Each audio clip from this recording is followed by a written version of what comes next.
Welcome aboard. It's Captain G with an update to HBG's Operation Barbarossa game.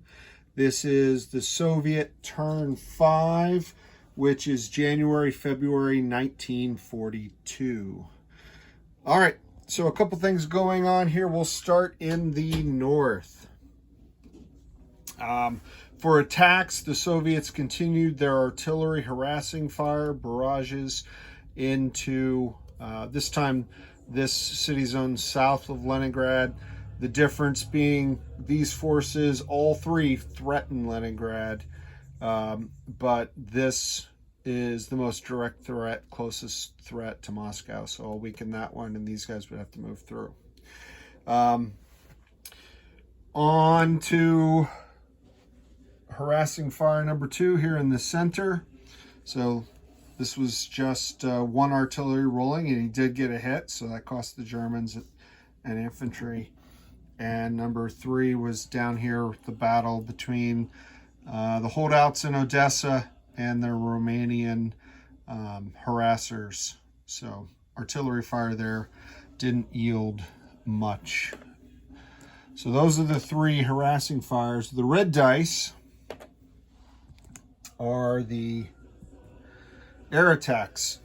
So operating, coming out of their airbase in Moscow, the tactical fighters, I had some shoot after his rail here in Vilna. The rest go after the trucks and the infantry. And sadly, Vilna yielded no results, but I did have them land here in Smolensk. I had to pay to repair the damage that I had caused myself to this airbase when I thought it was on the verge of falling.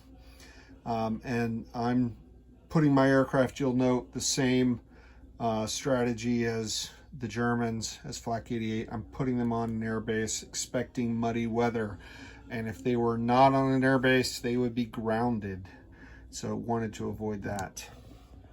Second mission I'm proud of, even though the results were less than thrilling. All the way at the top of the screen, way up here in Moscow, flew my medium bomber, penetrated the fighter defenses and AAs, and bombed his supplies here, all the way down here.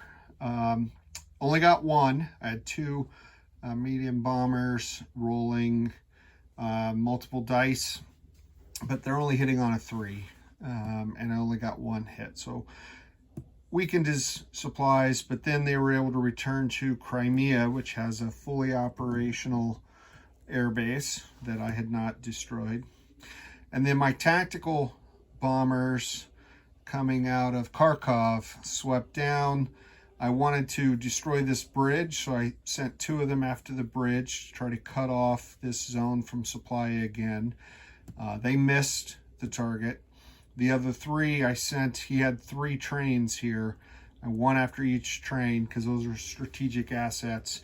And I did get 1, so I was thrilled with this raid. Wasn't as effective as I wanted. Would have been nice to get that bridge. But bridge, the way we're playing, is only 5 to repair. A train is 10 to replace. So that will hurt him with moving his forces and his supplies around the map.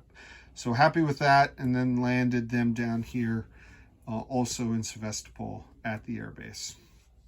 So those are the combat moves for the Soviets. And the attacks we conducted. They're basically harassing attacks. I haven't launched any large offensives. I'm starting to build up my forces. So last turn I mentioned that starting turn 4, Lend-Lease goes into effect December of 41. So the U.S. is in the war. We're sending supplies to the Soviets. This red T-34 is my sculpt for the Guards tank. So that's an elite tank, 2 hits to destroy. And it is the first of what will be many. I'm going to use the U.S. just to provide a constant thread of those rather than have the Soviets pay for them. And then next turn, turn 6, I get my Siberians coming in along here. So that will come in handy. So in anticipation of that, and I know I'm bouncing around the map, but I wanted you to be able to see close rather. Started to shift forces down from Moscow.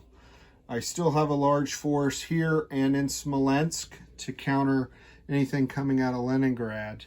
But these guys are going to have a long slog, but I expect to shuttle trains and trucks to them to be able to move quickly and start taking up defensive positions along the riverfront to see where this army group goes. Does it come down to Crimea and threaten Sevastopol? Does it go through here, threaten these rivers?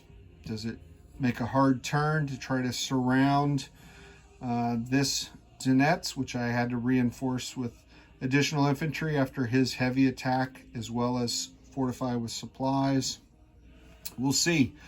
We'll find out what Flak 88 has planned in the next turn. Now, I cannot tell you who has the initiative, nor what the weather is, because I wanted to wait until I did this video so you get to see a little live game action. Isn't that exciting, folks? Normally you get that when players are doing a YouTube war. So here we go. Let me explain what the dice are. Red is the Soviet initiative, black is the Axis German initiative, and yellow is the weather. So this is for turn 6. Ho, live, no tape delay, no rebroadcast. Soviets have the initiative. That's an 8 and a 4, and the weather is 3. So let's go check the chart. We're now transitioning from turn 5, January, February, to turn 6, March and April. 1, 2, 3. Yep, that is good weather. So we have the initiative and we have good weather. So we get back-to-back turns for the first time in the game as the national anthem gets sung by the Soviet Army Choir. We have taken the initiative from the Germans. That is outstanding. So next up will be Soviet turn 6. How about that? For Flak 88, this is Captain G. Over and out.